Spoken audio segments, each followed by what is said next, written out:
ഇതും പറയും. ഗായത്രി പറഞ്ഞോളൂ.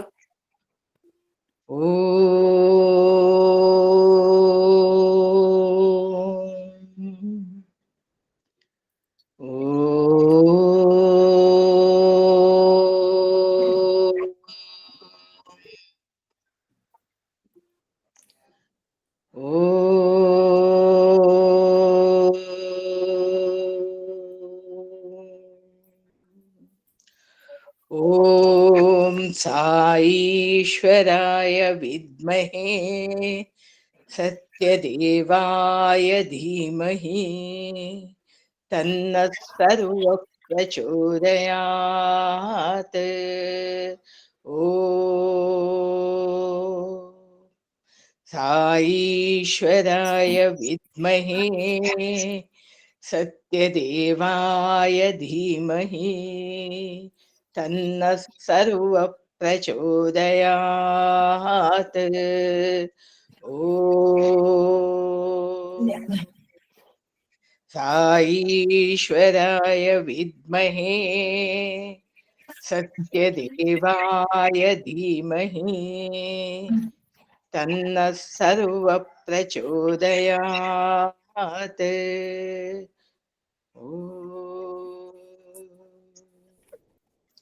ശാന്തി ശാന്തി ശാന്തി. മാഷെ ഇന്നിപ്പോ വർഷനില്ല, അപ്പൊ ഞാൻ വായിക്കട്ടെ. Okay okay sir. Sairam. Sairam. Shri Sairam. ഭഗവാന്റെ സത്യസായി വാണി 11ാമത്തെ ഭാഗത്തിന് 32ാമത്തെ അധ്യായം സേവനത്തിന് വേണ്ടി കുനിയുക. അതിലൊരു ഭാഗമാണ് ഞാൻ വായിക്കുന്നത്. അടിസ്ഥാന ദോഷം കാമമാണ്, അനിയന്ത്രിതമായ ആഗ്രഹം. മനുഷ്യത്വം എന്ന പദവി നഷ്ടമാകുന്നത് മൃഗങ്ങൾ പോലും ലജ്ജിച്ചു പോകുന്ന അവന്റെ പ്രവൃത്തികളിലൂടെയാണ്. അവനിൽ ലീനമായിരിക്കുന്ന ദൈവീകമായത് തത്വത്തെ വെളിപ്പെടുത്തുവാനോ പ്രത്യക്ഷമാക്കുവാനോ അവൻ ശ്രമിക്കുന്നില്ല. അവൻ ഉയർന്നു വന്ന മൃഗീയ രൂപത്തിലേക്ക് തന്നെ തിരികെ പോവുക എന്നതിലും വലിയ പരാജയം വേറെ ഉണ്ടാകുവാനില്ല. അവൻ അവന്റെ മാനുഷികമായ കഴിവുകളും സ്വഭാവങ്ങളും നിലനിർത്തുകയാണെങ്കിൽ അത് തന്നെ അനുമോദനാർഹമാണ്. മനുഷ്യന്റെ പോരായ്മകളുടെയും കുറവുകളുടെയും പ്രബലമായ ഒരു പട്ടിക തന്നെ ഉണ്ടാക്കുവാൻ സാധിക്കും. പക്ഷേ അയാളുടെ അടിസ്ഥാനപരമായ ദോഷം കാമമാണ്, അനിയന്ത്രിതമായ ആഗ്രഹങ്ങളാണ്. എല്ലായ്പ്പോഴും കൂടുതൽ ലഭിക്കുവാൻ വേണ്ടിയുള്ള ആഗ്രഹത്തിന്റെ പിന്നാലെ അയാൾ പായുന്നു. ഇന്ദ്രിയങ്ങളുടെ നിരന്തരമായ പ്രേരണയുടെ ഫലമായി അവ തുള്ളിക്കളിക്കുന്നു. ഈ കാരണത്താൽ, ഈ കാമം കൊണ്ട് തന്നെ പീഡിതനായതുകൊണ്ടാണ് രാവണൻ സ്വയം നശിച്ചത്. ദേവന്മാർ പോലും അയാളുടെ സേവകന്മാരായി. അയാളുടെ തപസ് ഉണർത്തിയ ഭീതി അത്രയ്ക്ക് കേമമായിരുന്നു. പക്ഷേ അയാളുടെ സാധനയുടെ ഫലം അയാൾ തന്നെ അത് നഷ്ടപ്പെടുത്തുകയാണ് ഉണ്ടായത്. തിന്നുന്തോറും കാമാഗ്നിയുടെ നാളങ്ങൾ വേഗത്തിൽ ഉയർന്നുകൊണ്ടിരിക്കുന്നു. കൗരവന്മാരുടെ പിതാവായ ധൃതരാഷ്ട്രർ അയാളുടെ പുത്രന്മാരുടെ കാമം നിറഞ്ഞ പ്രവൃത്തികളിൽ ആകർഷിക്കപ്പെട്ടു. അതുകൊണ്ട് അവരുടെ എണ്ണം 100 ആയിരുന്നുവെങ്കിലും ഒരാൾ പോലും അവശേഷിക്കാതെ എല്ലാവരും യുദ്ധക്കളത്തിൽ മരിച്ചു വീണു. നിങ്ങളുടെ ഹൃദയം ഈശ്വരന് വേണ്ടി തുടിക്കട്ടെ.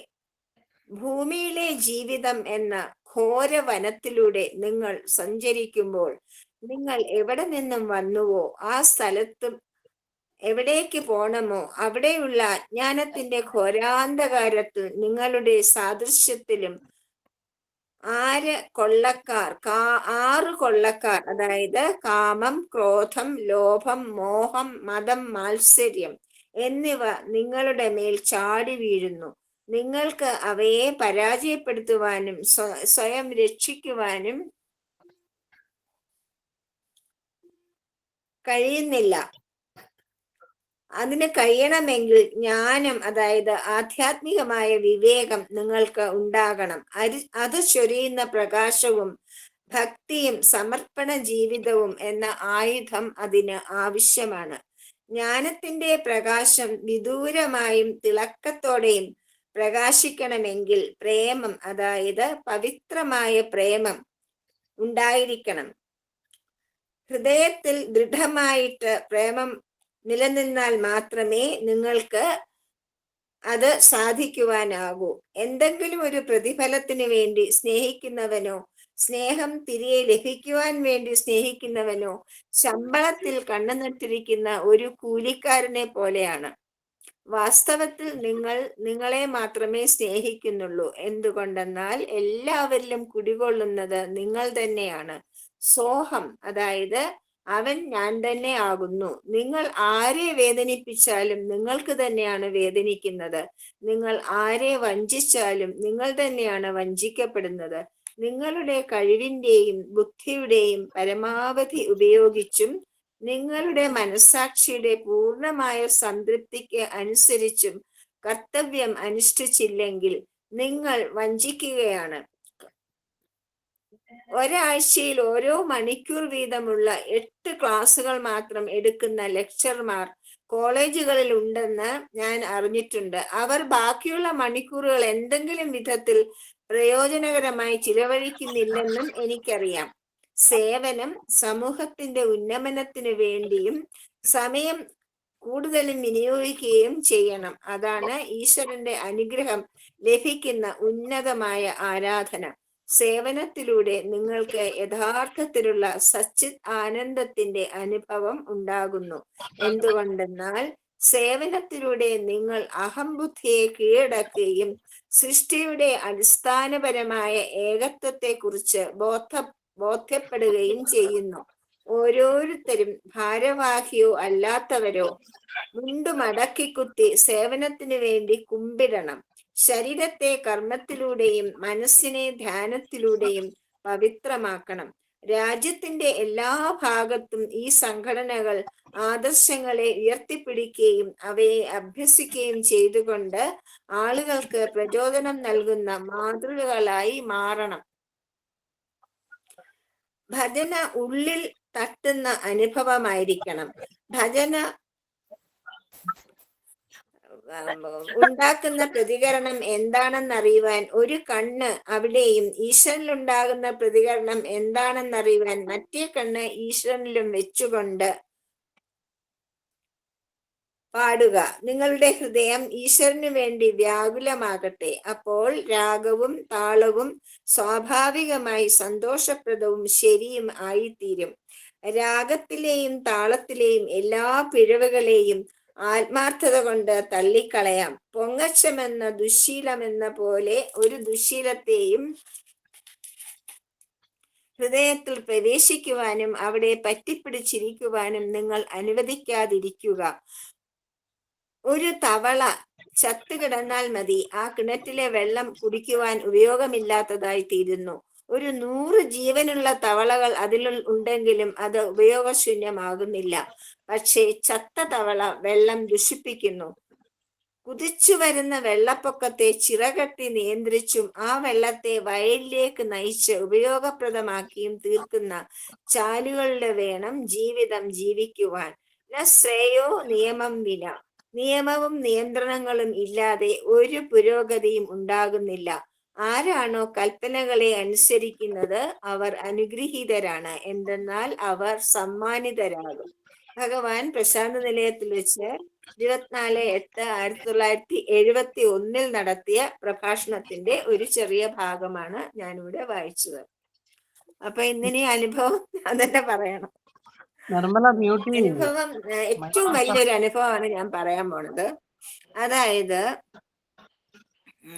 എനിക്ക് മാത്രമല്ല, നമ്മളുടെ ഒരു സംഘം എന്ന് വെച്ചാല് ഡോക്ടർ സതീഷ് കുമാർ, നമ്മുടെ DP, സുധാമണി, നമ്മുടെ IT എക്സ്പെർട്ട്, സുധാമണിയുടെ കൂടെ ഉണ്ടായിരുന്ന 4 പെൺകുട്ടികൾ, അതായത് ഗോപിക, പിന്നെ സായി പൗർണമി, പൂർണിമ, അങ്ങനെ 4 പെൺകുട്ടികൾ ഉണ്ടായിരുന്നു. അവരും ഞാനും പിന്നെ നമ്മളുടെ ക്ലാസ്സുകളിൽ പങ്കെടുത്ത എല്ലാ കുട്ടികളും, എല്ലാ ഗുരുക്കന്മാരും, എല്ലാവരും ഉൾപ്പെട്ട ഒരു വലിയ സംഘത്തെ ഭഗവാൻ എങ്ങനെ അനുഗ്രഹിച്ചു എന്ന് അതിൻ്റെ ഒരു മനോഹരമായ അനുഭവമാണ് ഞാനിവിടെ പങ്കുവയ്ക്കാൻ പോണത്. അതായത് ഞാനിങ്ങനെ എപ്പോഴും സ്വാമിയോട് കംപ്ലൈന്റ് പറയുമായിരുന്നു. എനിക്ക് 41 വർഷത്തെ ബാലവികാസിന്റെ പിന്നെ എക്സ്പീരിയൻസ് ഉണ്ട്. 41 വർഷം ഞാൻ മുടങ്ങാതെ ബാലവികാസ് എടുക്കുകയാണ്. പക്ഷെ പുട്ടപ്പർത്തിയിൽ വന്നപ്പോ പിന്നെ ഇത് തുടങ്ങിയ പുട്ടപ്പർത്തി വന്നിട്ട് ഞാൻ മലയാളി സമയത്തിൽ ബാലവികാസ് എടുത്തുകൊണ്ടിരുന്നു. പക്ഷെ അപ്പോഴാണ് കൊറോണ വന്നത്. കൊറോണ വന്നപ്പോ എല്ലാം സ്റ്റോപ്പായി.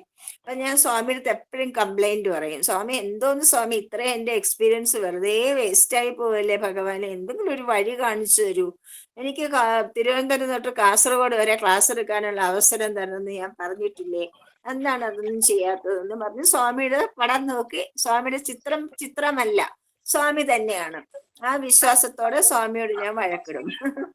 അപ്പോഴാണ് ഒരു ഡിസംബറില് 21 ഡിസംബറിൽ എന്നെ സതീഷ് കുമാർ എൻ്റെ മകളെ വിളിച്ചു. എന്നിട്ട് പറഞ്ഞു, ഇവിടെ ഒരു സത്യസായി സേവാ സംഘടനയിലെ മഹിളാ വിഭാഗം 14 ഡിസ്ട്രിക്റ്റുകളിലും ഒരേ സമയത്ത് പിന്നെ ഒരേ സബ്ജക്റ്റ് പ്രഭാഷണം, അതിനു വേണ്ടിയിട്ട് പിന്നെ സ്റ്റേറ്റിലെ നാനാഭാഗത്തു നിന്നും പ്രാസംഗികരെ വിളിക്കുകയാണ്.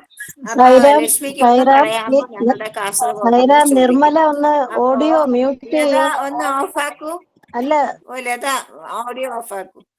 അപ്പോ കാസർഗോഡ് ചെയ്യാമോന്ന് ലക്ഷ്മിയോട് ചോദിച്ചു. പക്ഷെ എൻ്റെ മകൾ ലക്ഷ്മി അപ്പോഴ് മലപ്പുറത്ത് ചെയ്യാമെന്ന് ഏറ്റുപോയിട്ടുണ്ടായിരുന്നു.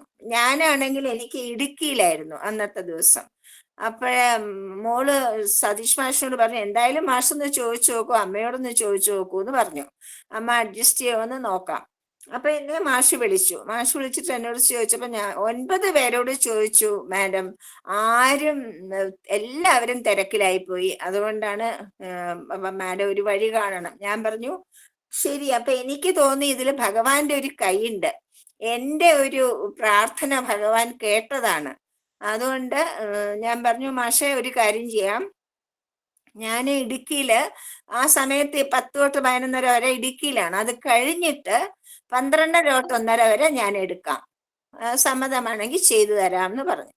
അപ്പൊ മാഷിന് ഭയങ്കര സന്തോഷമായി. ക്ലാസ് മുടങ്ങില്ലല്ലോ, അവർക്കും അതേ സമയത്ത് ചെയ്യാൻ പറ്റുമല്ലോ, സമയം ഇത്തിരി മാറുന്നല്ലേ ഉള്ളൂ. ഒരേ സബ്ജക്റ്റുമാണ് എല്ലായിടത്തും, യൂണിറ്റി പ്യൂരിറ്റി ഡിവിനിറ്റി അതായിരുന്നു സബ്ജക്റ്റ്.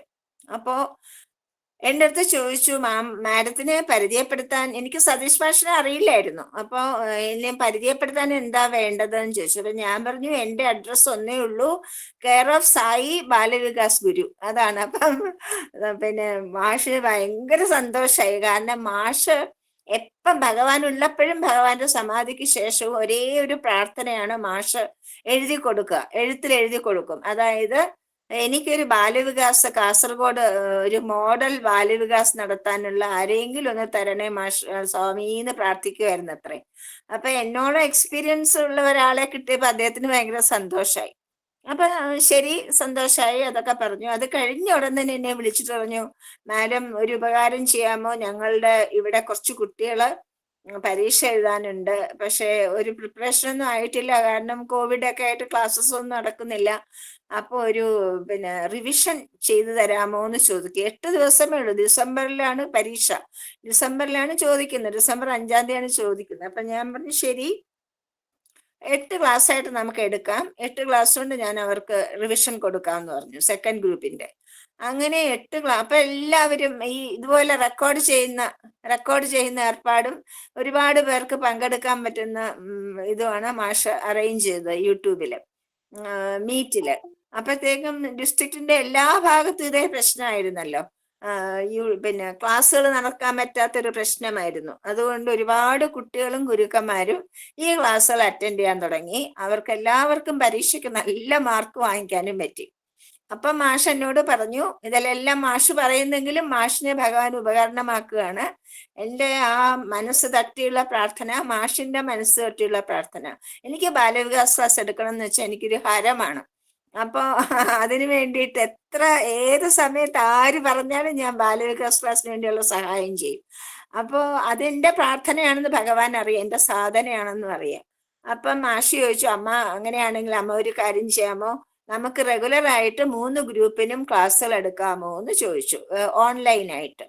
അപ്പൊ ഞാൻ പറഞ്ഞു എടുക്കാമല്ലോ, അതിനെന്താ, അപ്പൊ അത് നമുക്ക് റെക്കോർഡ് ചെയ്ത് വെച്ചാല് ഭാവിയിലേക്കും എല്ലാവർക്കും ഉപകാരപ്പെടും എന്നും പറഞ്ഞു. ഓ ശരിയെന്ന് പറഞ്ഞു. അപ്പോഴത്തേക്കും എനിക്ക് പരിചയമുണ്ട്, സുധാമണിയൊക്കെ IT എക്സ്പെർട്ടാണ്. അപ്പൊ സുധാമണിയെ വിളിച്ചു. സുധാമണി ഹോസ്റ്റ് ചെയ്യാമെന്ന് പറഞ്ഞു. അപ്പൊ സുധാമണി ഓസ്ട്രേലിയയിലും അമേരിക്കയിലും പോകാൻ പ്ലാൻ ഉണ്ട്, മക്കൾ അവിടെയാണ്. അപ്പം ആ സമയത്ത് ഇവിടെ എടുക്കാനായിട്ട് സുധാമണിയുടെ ഗ്രൂപ്പിലുള്ള 4 കുട്ടികൾ, അവരും IT എക്സ്പെർട്സ് ആണ്, ബാലവികാസിൽ നിന്ന് വന്ന കുട്ടികളാണ്, യൂത്ത് ഇൻചാർജാണ്, ഒക്കെ വേദമൊക്കെ പഠിപ്പിക്കുന്ന കുട്ടികളാണ്. അപ്പൊ അവരും കൂടെ എടുത്തിട്ട് അങ്ങനെ ഒരു ഗ്രൂപ്പായിട്ട് 5 പേര് ഹോസ്റ്റ് ചെയ്യാനായിട്ട് എപ്പോഴും റെഡി ആയിട്ട് ഇരിക്കും. ഒരാളില്ലെങ്കിൽ വേറൊരാൾ ചെയ്യാം എന്നുള്ള ഒരു ഏർപ്പാടുണ്ടാക്കി ഞാൻ ക്ലാസ്സിൽ എടുക്കാൻ തുടങ്ങി. ശനിയാഴ്ച 2 ക്ലാസ്സും ഞായറാഴ്ച 1 ക്ലാസ്സും. പക്ഷേ ഭഗവാന്റെ ഏറ്റവും അനുഗ്രഹം എന്തായിരുന്നു വെച്ചാല്, നമ്മൾ ആ ക്ലാസ്സുകൾ ഞാൻ 120 ക്ലാസ് എടുത്തു. 40 ക്ലാസ് പിന്നെ ഫസ്റ്റ് ഗ്രൂപ്പിനും 40 ക്ലാസ് തേർഡ് ഗ്രൂപ്പിനും എടുത്തിട്ട് പോർഷൻ മുഴുവൻ കംപ്ലീറ്റ് ആക്കി. 40 ക്ലാസ് എടുക്കുമ്പോൾ ഞാൻ അതിൻ്റെ കൂടെ തന്നെ റിവിഷനും കൂടെ കൊടുക്കുന്നുണ്ടായിരുന്നു. അപ്പൊ ആ റിവിഷൻ കൊടുക്കുന്ന സമയത്ത് ഞാനത് എഴുതി വെച്ചിട്ടാണ് കൊടുത്തിരുന്നത്. അത് പിന്നെ ബാലവികാസ് ഗൈഡായിട്ട് പിന്നെ ഇപ്പൊ പ്രസിദ്ധീകരിച്ച് വരികയും ചെയ്തു, തേർഡ് ഗ്രൂപ്പിന്റെ ഗൈഡായിട്ട്. മാത്രമല്ല ഞായറാഴ്ചത്തെ പിന്നെ സെക്കൻഡ് ഗ്രൂപ്പിന്റെ ക്ലാസ് 40-ൽ നിൽക്കില്ല. അത് ഒരുപാട് വലിയ പോർഷനാണ് സെക്കൻഡ് ഗ്രൂപ്പിന്, അത് കുറേ എടുക്കേണ്ടി വന്നു. പക്ഷേ അത്ഭുതം എന്താണെന്ന് വെച്ചാല്, ഇത്ര പല പല സ്ഥലങ്ങളില്, ഞാൻ പുട്ടപ്പർത്തിയില്, വയനാട്ടില്, തിരുവനന്തപുരത്ത്, അങ്ങനെ പല സ്ഥലങ്ങളിലായിരുന്നു. സുധാമണിയാണെങ്കിൽ അമേരിക്കയില്, ഓസ്ട്രേലിയയില്, ഇവിടെ നാട്ടിലായിരുന്നു. ഇങ്ങനെയൊക്കെ ആയിരുന്നെങ്കിലും ഈ 120 ക്ലാസ്സുകളിൽ ഒരു ക്ലാസ് പോലും, ഇപ്പൊ നമുക്ക് എത്ര ക്ലാസ്സുകളാ മുടക്കം വരുന്നു, ടെൻഷൻ വരുന്നു, ഇതൊക്കെ നമുക്ക് ഒരു ടെൻഷനും ഇല്ലാതെ ഭഗവാൻ ഏറ്റവും പ്രിയപ്പെട്ട ഒരു സാധനയാണ് ഈ ബാലവികാസ്. അതിനപ്പുറം ഭഗവാന് വേറെ ഒരു സാധനയില്ല, അത്ര ഇഷ്ടമുള്ള. അപ്പൊ അതുകൊണ്ട് ഭഗവാന്റെ പ്രോഗ്രാം ആയതുകൊണ്ട് ഒരു മുടക്കം, ഒരു ക്ലാസ് പോലും, മഞ്ഞില്ല, മഴയില്ല, വെയിലില്ല, അസുഖമില്ല, വൈഫൈയുടെ പ്രശ്നമില്ല, ഇലക്ട്രിക് പ്രശ്നമില്ല, ഒരു പ്രശ്നവുമില്ലാതെ 120 ക്ലാസ്സുകൾ ഞങ്ങൾക്ക് എടുക്കാൻ കഴിഞ്ഞു എന്നുള്ളത് ഏറ്റവും വലിയ അത്ഭുതമായിട്ടാണ്, ഭഗവാന്റെ അനുഗ്രഹമായിട്ടാണ് നമ്മൾ കരുതുന്നത്. ഒരുപാട് കുട്ടികൾക്ക് ആ 2 വർഷങ്ങളിലും ഈ ക്ലാസ്സുകൾ അറ്റൻഡ് ചെയ്തിട്ട്, പിന്നെ കേരളത്തിലെ കുട്ടികൾക്കൊക്കെ എബവ് 80-90 ആണ് മാർക്ക് എല്ലാ പരീക്ഷകളും. തേർഡ് ഗ്രൂപ്പിനും സെക്കൻഡ് ഗ്രൂപ്പിന്റെയും പരീക്ഷകൾക്ക് കുട്ടികൾക്ക് എല്ലാ ഡിസ്ട്രിക്റ്റിലും അവർക്ക് എബവ് 80 and 90 മാർക്ക് കിട്ടി. പിന്നെ അതിനുശേഷം 2-3 വർഷത്തിന് ശേഷമാണ് ഇപ്പോൾ ഓഫ്ലൈൻ ക്ലാസ്സസ് വീണ്ടും തുടങ്ങിയിട്ടുള്ളത്. അതുവരെ ഈ ഓൺലൈൻ ക്ലാസ് തന്നെയായിരുന്നു കുട്ടികൾക്ക് പ്രയോജനപ്പെട്ടിരുന്നത്. അത് ഭഗവാന്റെ ഒരു വലിയ ഒരു മിറക്കിൾ ആയിട്ട് മനസ്സിൽ സൂക്ഷിച്ചിരിക്കുകയായിരുന്നു. അങ്ങനെ ഇരിക്കുമ്പോൾ ഞാൻ യാദൃശ്യം എന്നൊന്നും പറയാൻ പറ്റില്ല. ഭഗവാന്റെ കാര്യത്തില്, സത്യസായി ബാബയുടെ കാര്യത്തില് യാദൃശ്യം എന്നൊരു വാക്കില്ല. എല്ലാം ഭഗവാൻ പറയും, there is no coincidence. Coincidence യാദൃശ്യം. There is only incidence. Incidence വെച്ചാൽ സംഭവം, ഭഗവാന്റെ സങ്കല്പം, എല്ലാം ഭഗവാന്റെ സങ്കല്പമാണ്. അങ്ങനെ സങ്കല്പം കൊണ്ട് തന്നെ ഞാൻ വെറുതെ ഒരു ദിവസം യൂട്യൂബ് ഓൺ ചെയ്തപ്പം അതില് കണ്ടത് ഡോക്ടർ മോഹൻ, ട്രസ്റ്റ് മെമ്പറാണ് അദ്ദേഹം. വളരെ ഇന്റർനാഷണലി ഫേമസ് ആയിട്ടുള്ള അദ്ദേഹത്തിന്റെ പിന്നെ ക്രെഡൻഷ്യൽസ് നോക്കിയാൽ നമ്മൾ അത്ഭുതപ്പെട്ടു. അദ്ദേഹത്തിന് കിട്ടിയ അവാർഡുകളൊക്കെ നോക്കി. അദ്ദേഹം പിന്നെ ഡയബറ്റോളജിസ്റ്റ് ആണ്. പല സ്ഥലങ്ങളിൽ ഒരുപാട് ഫേമസ് ആയിട്ടുള്ള ഹോസ്പിറ്റൽസ് ഉള്ള ആളാണ്. അദ്ദേഹത്തിന് ഭഗവാൻ ഏറ്റവും ഇഷ്ടമുള്ള ഒരു ഡിവോട്ടിയാണ് അദ്ദേഹം. മാത്രമല്ല ഭഗവാന്റെ ട്രസ്റ്റിലും മെമ്പറാണ്. അദ്ദേഹത്തിന്റെ ഒരു പ്രഭാഷണമാണ് മലയാളികൾക്ക് വേണ്ടി നടത്തുകയാണ്. അപ്പൊ ഞാനത് അദ്ദേഹത്തിന്റെ മുഖം കണ്ടപ്പോ ഞാൻ വെറുതെ ഒന്ന് കയറി. അദ്ദേഹം ഇത്രയും വലിയൊരു ഡിവോട്ടി പറയുന്നതല്ലേ, കേൾക്കാന്ന് വെച്ചിട്ട് കയറി. അത് കയറിയപ്പോ അദ്ദേഹം അവസാനം പറഞ്ഞു, എനിക്കൊരു റിക്വസ്റ്റ് ഉണ്ട് എല്ലാവരോടും, നിങ്ങൾക്ക് എല്ലാവർക്കും ഞാനൊരു പുസ്തകം എഴുതുന്നുണ്ട്, പിന്നെ ഇറ്റേണൽ ഡിവൈൻ ഗ്രേസ്, അതായത് നിത്യമായ ഈശ്വര അനുഗ്രഹം എന്നൊരു പുസ്തകം ഞാൻ ഇംഗ്ലീഷിൽ എഴുതുന്നുണ്ട്. അപ്പൊ എല്ലാ ഡിവോട്ടീസും നിങ്ങൾ ആർക്കെങ്കിലും ഒക്കെ അനുഭവങ്ങൾ ഉണ്ടെങ്കിൽ അതൊന്ന് ഇംഗ്ലീഷിൽ എനിക്ക് എഴുതി തരാമെന്നുണ്ടെങ്കിൽ ഞാൻ ആ പുസ്തകത്തിൽ ചേർക്കാൻ ആഗ്രഹിക്കുന്നു എന്ന് പറഞ്ഞു. എന്നിട്ട് അദ്ദേഹത്തിന്റെ ഇമെയിലിന്റെ അഡ്രസ്സും തന്നു. ഞാൻ വേഗം അത് കുറിച്ചിട്ടിട്ട് എന്റെ മനസ്സിലപ്പോ തോന്നി ഭഗവാന്റെ ഒരു യുണീക്ക് എന്ന് വെച്ചാൽ അപൂർവമായിട്ടുള്ള ഒരു അനുഗ്രഹമായിരുന്നു ഈ ബാലവികാസ്. ഇത്രയും അധികം ആൾക്കാരെ ഇൻക്ലൂഡ് ചെയ്തിട്ട് ആർക്കും ഒരു ബുദ്ധിമുട്ടുണ്ടാവാതെയും അസുഖം വരാതെയും ഒരു തരത്തിലുള്ള പ്രശ്നങ്ങൾ ഉണ്ടാവാതെയും ഇത്ര മനോഹരമായിട്ടൊരു സംഗതി നടക്കണമെങ്കിൽ അത് ഭഗവാന്റെ സങ്കല്പം കൊണ്ട് മാത്രമേ നടക്കുകയുള്ളൂ. അപ്പൊ എനിക്ക് തോന്നി അതിലും വലിയ അത്യപൂർവമായ അനുഗ്രഹം എന്താണ് നമുക്ക് ലഭിക്കാനുള്ളത്? അത് ഒരാൾക്കല്ല, ഒരു സംഘം ആളുകൾക്ക് എല്ലാവർക്കും സ്വാമിക്ക് പ്രിയപ്പെട്ടവരായിട്ട് സ്വാമി അങ്ങ് സെലക്ട് ചെയ്ത് എല്ലാവർക്കും തന്ന അനുഗ്രഹമാണ്. അപ്പൊ അതിനെപ്പറ്റി ഒന്ന് എഴുതാം എന്ന് പറഞ്ഞ് ഞാൻ വേഗം ഇംഗ്ലീഷിൽ അതിനെപ്പറ്റി എഴുതി അദ്ദേഹത്തിന്റെ ഇമെയിൽ അയച്ചു കൊടുത്തു. അദ്ദേഹം വേഗം പറഞ്ഞു, madam it is so beautiful, ഞാൻ അത് എന്റെ പുസ്തകത്തിൽ ചേർക്കുന്നുണ്ട് എന്ന് പറഞ്ഞു. അങ്ങനെ അദ്ദേഹത്തിന്റെ ഇറ്റേണൽ ഡിവൈൻ ഗ്രേസ് എന്നുള്ള പുസ്തകത്തില് സൈരം, ഇതാണ് ആ പുസ്തകം, ഇറ്റേണൽ ഡിവൈൻ ഗ്രേസ്. ഈ പുസ്തകത്തില് അദ്ദേഹം അത് ആഡ് ചെയ്തു. അദ്ദേഹം അത് ആഡ് ചെയ്തതിന്റെ മഹത്വം എന്താണെന്ന് വെച്ചാല് അദ്ദേഹത്തിന്റെ പുസ്തകങ്ങൾ വായിക്കുന്നത് ലോകം മുഴുവനുള്ള ആൾക്കാരാണ് അദ്ദേഹത്തിന്റെ പുസ്തകം വായിക്കുന്നത്. അതിലൂടെ നമ്മളുടെ ഒരു ചെറിയ എഫർട്ട്, നമ്മൾ ചെയ്ത വളരെ വളരെ വിനയപൂർവ്വം വളരെ ലളിതമായി ചെയ്ത ഒരു എഫർട്ട്, വളരെ ആത്മാർത്ഥമായിട്ടും ഭഗവാനോടുള്ള ഭക്തിയോടും കൂടി ചെയ്ത ഒരു എഫർട്ട്, ഭഗവാൻ അത് ഒരു സ്ഥലത്ത് ഒതുക്കാതെ ലോകം മുഴുവനും അറിഞ്ഞുകൊള്ളട്ടെ എന്ന് പറഞ്ഞ് ആ പുസ്തകത്തിൽ ആ ആർട്ടിക്കിൾ ഇൻക്ലൂഡ് ചെയ്തു. അങ്ങനെ ഒരു അനുഭവം നമ്മളുടെ, അതായത് ഒരു സാധന, ഞാന് 32 വയസ്സിലാണ് ബാലവികാസ് എടുക്കാൻ തുടങ്ങിയത്. 1978 1978 തൊട്ട് 2009 വരെ ഒരു ക്ലാസ് പോലും മുടങ്ങാതെ ഞാൻ പല സ്ഥലങ്ങളില്, കൽക്കട്ടയിലും ദുർഗാപൂരും കേരളത്തിലും ഇരുന്ന്, തിരുവനന്തപുരത്ത് ഇരുന്നുകൊണ്ട് ക്ലാസ് ഇറങ്ങും. ഇടയ്ക്കൊന്നും ഒരു മുടക്കവും ഇല്ല, ട്രാൻസ്ഫർ ഉണ്ട്, അങ്ങോട്ടും ഇങ്ങോട്ടും പോക്ക് വരവൊക്കെ ഉണ്ടെങ്കിലും ബാലവികാസ് മുടങ്ങാതെ ഞാൻ നോക്കുമായിരുന്നു. അങ്ങനെ 2009 വരെ ഒരു മുടക്കവും ഇല്ലാതെ 31 വർഷം കംപ്ലീറ്റ് ആയിട്ട് ക്ലാസ് എടുത്തു. അപ്പം അത് ഭഗവാന് അതിനനുഗ്രഹമായിട്ടാണ് ഇങ്ങനെ ഒരു അവസരം നമ്മൾക്ക്. അതുപോലെ തന്നെ സതീഷ് മാഷിനും ബാലവികാസ് നെഞ്ചോട് ചേർത്ത് വെച്ച ഒരു പ്രോഗ്രാമാണ് അദ്ദേഹത്തിന്റെ. അദ്ദേഹം എപ്പോഴും ബാലവികാസിനെ ഇമ്പ്രൂവ് ചെയ്യാൻ എന്ത് ചെയ്യാന്ന് നോക്കിക്കൊണ്ടിരിക്കുന്ന ഒരാളാണ്. അതുപോലെ തന്നെയാണ് സുധാമണിയും ബാക്കി എല്ലാവരും. അപ്പൊ എല്ലാവരും ഇതിനകത്ത് ഇത്രയും ആത്മാർത്ഥമായിട്ട് മനസ്സുകൊണ്ട് ഒരു സാധനയിൽ ഏർപ്പെട്ടവരെ എല്ലാവരെയും കൂടെ ഭഗവാൻ ഒരുമിച്ചങ്ങ് അനുഗ്രഹിക്കുകയാണ് ഉണ്ടായത്. അങ്ങനെ ഒരു വലിയ അനുഭവമാണ് നമുക്ക് ഈ ബാലവികാസ് ഓൺലൈൻ ക്ലാസ്സുകളിലൂടെ ഭഗവാൻ നമുക്ക് നേടിത്തന്നത്. അതിൻ്റെ കൂടെ എൻ്റെ കുസൃതി, കൊച്ചിലേ ഞാനിരുന്ന് പറയും, സ്വാമി ഞാൻ ഒരുപാട് സ്ഥലങ്ങളിൽ പോയി ക്ലാസ് എടുത്തിട്ടുള്ള ആളാണ്. ആലപ്പുഴ, പത്തനംതിട്ട, ആലപ്പുഴ, എറണാകുളം, കോട്ടയം, എല്ലാ സ്ഥലത്തും, മാവേലിക്കര, എല്ലാ സ്ഥലത്തും പോയിട്ട് ക്ലാസ് എടുത്തിട്ടുള്ള ആളാണ്. അപ്പൊ ഞാൻ ഭഗവാനോട് പറയും, ഭഗവാൻ എനിക്ക് ബാലവികാസ് കേരളം തൊട്ട് തിരുവനന്തപുരം തൊട്ട് കാസർഗോഡ് വരെ എടുത്താൽ ഒന്ന് കൊള്ളായിരുന്നു എന്നൊരു ആഗ്രഹം ഉണ്ടെന്ന് പറഞ്ഞു. പക്ഷെ അതിനുള്ള അവസരം കിട്ടിയില്ല. കാരണം അപ്പോഴത്തേക്കും പ്രായമായി, ഞങ്ങൾ പുട്ടപ്പർത്തിയിലേക്ക് ഷിഫ്റ്റ് ചെയ്തു. എനിക്ക് പ്രായവുമായി, യാത്ര ചെയ്യാനൊന്നും അത്ര സ്വാതന്ത്ര്യത്തോടുകൂടി യാത്ര ചെയ്യാനുള്ള ഹെൽത്ത് ഇല്ലാണ്ടായി. അപ്പൊ പിന്നെ അത് നടക്കൂല. പക്ഷെ ഭഗവാൻ ആ ആഗ്രഹം എനിക്ക് സാധിച്ചു തന്നു. കാരണം കേരളത്തിലെ തിരുവനന്തപുരം തൊട്ട് കാസർഗോഡുള്ള എല്ലാ ഡിസ്ട്രിക്റ്റിലെ കുട്ടികളും അതിൽ ചേർന്നു.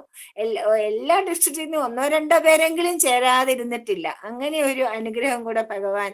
അപ്പൊ നമ്മുടെ എത്ര ചെറിയ ഒരാഗ്രഹമാണെങ്കിലും അത് നമ്മുടെ ഹൃദയത്തിൽ തട്ടിയാണ് വരുന്നതെങ്കിൽ ഭഗവാന്റെ പടം നോക്കി സംസാരിച്ചാൽ മതി. ഭഗവാൻ പടമല്ല, ഭഗവാൻ തന്നെയാണ്. അത് പ്രത്യക്ഷമാണ്. ഭഗവാൻ പടമല്ല, ചിത്രം പടമല്ല, ചിത്രം ഭഗവാനാണ്, ഭഗവാൻ ചിത്രമല്ല. അത് നമ്മൾ എപ്പോഴും മനസ്സിലുണ്ടാവണം. നമുക്ക് എന്ത് ആഗ്രഹം ഉണ്ടെങ്കിലും എന്ത് സങ്കടം ഉണ്ടെങ്കിലും മറ്റോരോടും പറയാൻ വയ്യാത്ത എന്ത് വിഷമങ്ങൾ ഉണ്ടെങ്കിലും ഭഗവാന്റെ മുമ്പിൽ ചെന്ന് ഭഗവാൻ പറഞ്ഞ എന്നോട് പറയൂ, ഞാൻ നിങ്ങളുടെ വാക്കുകൾ കേൾക്കാൻ കാതോർത്തിരിക്കുകയാണ്. കാരണം നിങ്ങളുടെ അച്ഛനും അമ്മയും സുഹൃത്തും, ത്വമേവ മാതാ ച പിതാ ത്വമേവ ബന്ധുശ്ച സഖാ ത്വമേവ ത്വമേവ വിദ്യാ ദ്രവിണം ത്വമേവ ത്വമേവ സർവം മമ ദേവദേവ ത്വമേവ സർവം മമ സായി ദേവ. ഈ ഒരു വിശ്വാസം നമുക്കുണ്ടെങ്കിൽ ഭഗവാൻ നമ്മുടെ അച്ഛനും അമ്മയും സുഹൃത്തും നമ്മുടെ സർവസ്വവും നമ്മുടെ എല്ലാം ഭഗവാനാണ് എന്നൊരു വിശ്വാസം നമുക്കുണ്ടെങ്കിൽ ഭഗവാൻ നമ്മളെ കൈപിടിച്ച് നടത്തിക്കൊണ്ടു പോകും. ഭഗവാന്റെ ചിത്രത്തെ ഭഗവാനായി കണ്ടുകൊണ്ട് എല്ലാ ആഗ്രഹങ്ങളും സങ്കടങ്ങളും എല്ലാം ഭഗവാനോട് നമുക്ക് പറയണം എന്ന് പ്രാർത്ഥിച്ചുകൊണ്ട് എൻ്റെ വാക്പുഷ്പങ്ങളെല്ലാം ഭഗവാന്റെ തൃച്ചേവടികളിൽ അറിയാതെ ഇപ്പൊ തന്നെ ഇത് തന്നെ ഭഗവാന്റെ ഒരു സങ്കല്പം.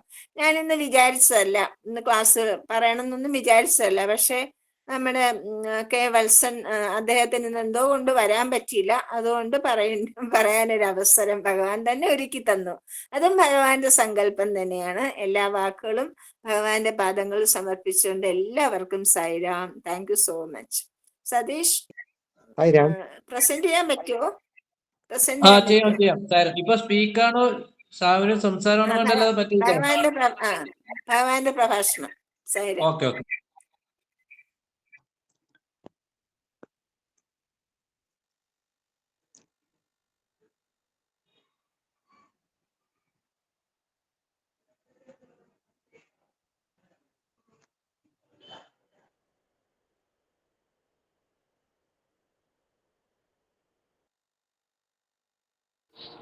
అల్లా ఎంచు మహమ్మదీయులు, Mohammedans call him Allah.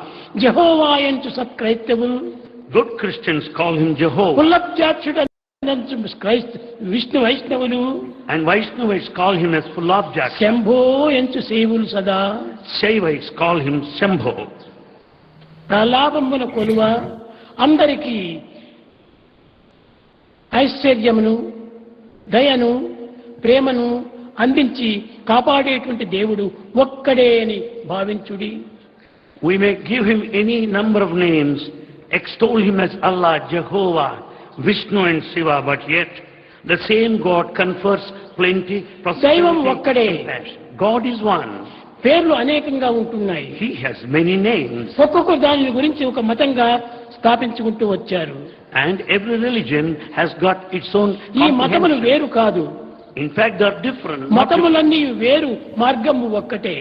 Though religions differ, the path is one. వస్త్ర భేదము వేరు, వస్తువు ఒకటే. The yarn is one, though cloth seems to be different. శృంగారములు వేరు, బంగారం ఒక్కటే. Jewels are different, but gold is one. పశుల వన్నెలు వేరు, పాలు ఒకటే. The color of the cows is different, but జీవ milk జంతువులు is వేరు, one. జీవుండు ఒక్కటే. Though there are many individuals,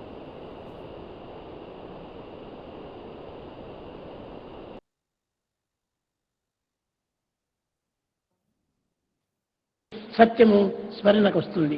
therefore, if everyone investigates and inquires to know his true nature, he can experience truth. ఈశావాస్యం ఇదం జగత్తు అనగా ఏమిటి? ప్రతి మానవుడు, ప్రతి ప్రాణి, ప్రతి జీవి ఈశ్వర స్వరూపమే. Ishavashamidam jagat. The entire universe is divine.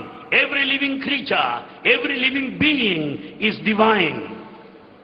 ఇంతే కాదు, Not only this, ఈశ్వర సర్వభూతానాం, Ishvara Sarvabhutanam. అట్టి ఈశ్వరత్వము అన్ని భూతములు ఎందుకును చైతన్య స్వరూపంతో కలుగుతూనే ఉంటున్నది.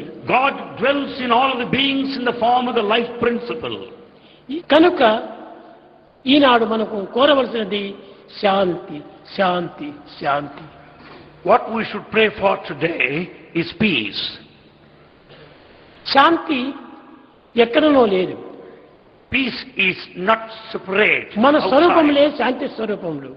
In fact, you're the embodiment of peace. సర్వరూపం Dharam శాంతం. ప్రతి మానవుని యొక్క శరీరము శాంతి స్వరూపమే.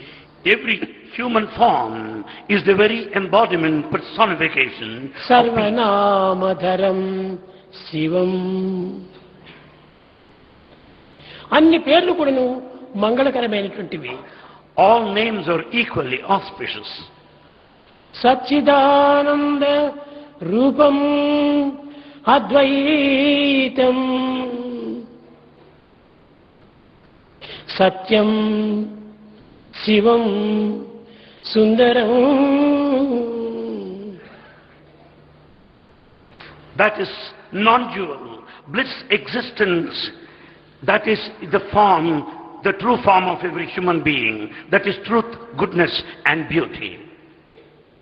ఈనాటి మానవత్వం నందు ఇట్టి పవిత్రమైన భావములు కనిపించుటలేదు. In the modern man, we don't find such sacred thoughts.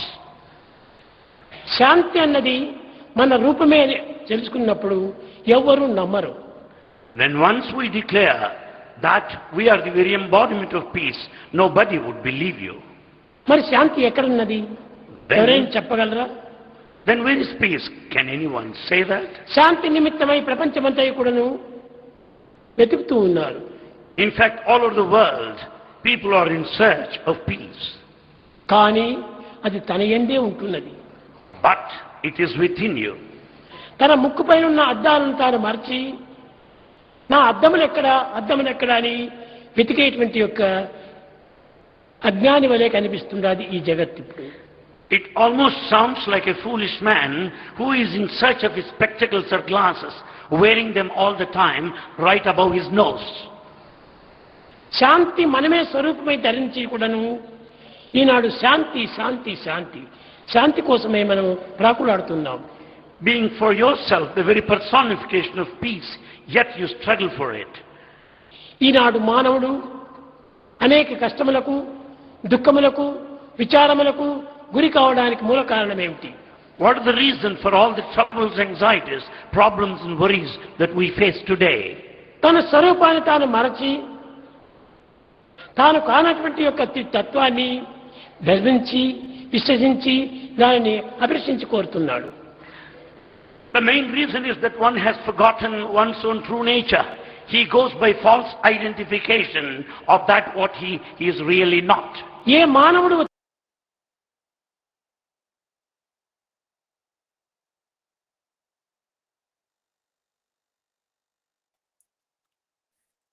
Sai माता पिता दीन बंधु सखा, तेरे चरणों में साई मेरा कोटि प्रणाम. साई माता पिता दीन बंधु सखा, तेरे चरणों में साई मेरा कोटि प्रणाम.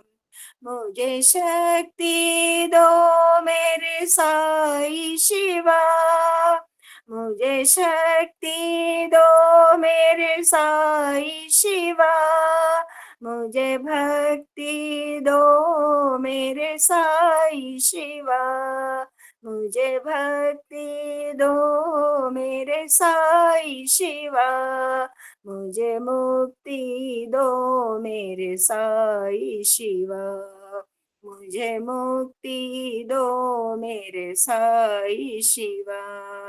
साई माता पिता दीन बंधु सखा, तेरे चरणों में साई मेरा कोटि प्रणाम.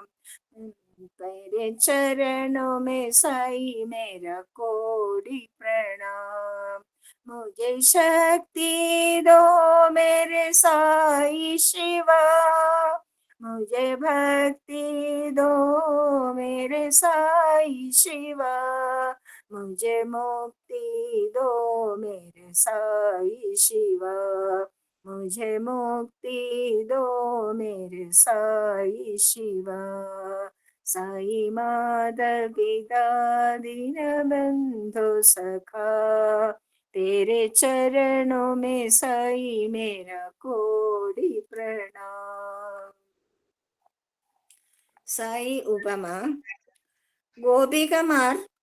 ഗോപികമാരുടെ പ്രേമത്തെക്കുറിച്ച് പല അനുമാനങ്ങളും അഭിപ്രായങ്ങളും പറഞ്ഞു കേൾക്കുന്നു.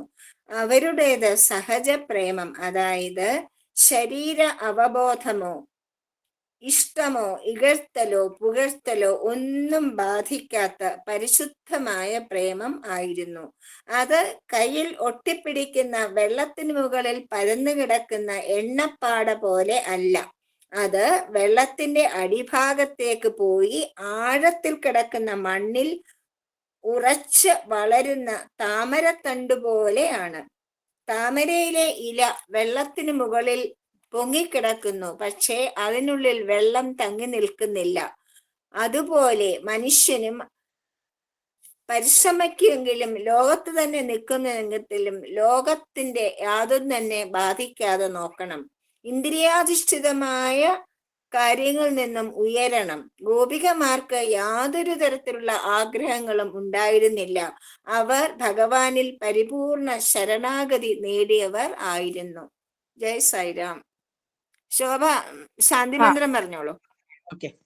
സമസ്തലോകാ സുഖിനോ ഭവന്തു, സമസ്തലോകാ